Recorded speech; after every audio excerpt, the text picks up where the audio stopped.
ভগবান ছাড়া কী বা শেষ আর কী বা শুরু। এটা ছিল 31 ডিসেম্বর। সন্ধ্যাবেলা আমি একটুখানি বছরের শেষ দিন বলে মন্দিরে পুজো দিতে গেছিলাম। দেখলাম বেশ ধুমধাম করে পুজো চলছে, আর তার সাথে ছিল প্রসাদ বিতরণ। তাই এখান থেকে লাড্ডু প্রসাদ নিয়ে বাড়ি ফিরছিলাম। বাড়ি ফেরার পথে এক কাকু নতুন চায়ের দোকান খুলেছে, তাই আমাকে বারবার করে ডেকে বলছিল, মনা একটু চা খেয়ে যা।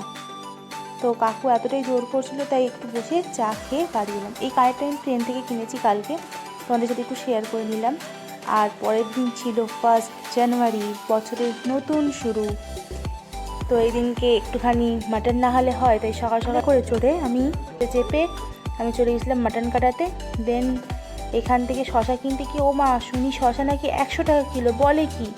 তাও কি করব, একটু স্যালাড তো খেতে হবে, তাই জন্য অল্প করে ওই 2 না 3টে নিয়েছিলাম, ওই 300 গ্রাম মতো নিয়েছিলাম। এখানে আমি মাটনের জন্য একটা ভাজা মশলা তৈরি করে নেব, মানে যেটাকে বলা হয় গরম মশলা। সেটা আমি বাড়িতে একটু জায়ফল জয়িত্রী দিয়ে ভালো করে নিচ্ছি, আর এখানে ম্যারিনেট করে নিচ্ছি।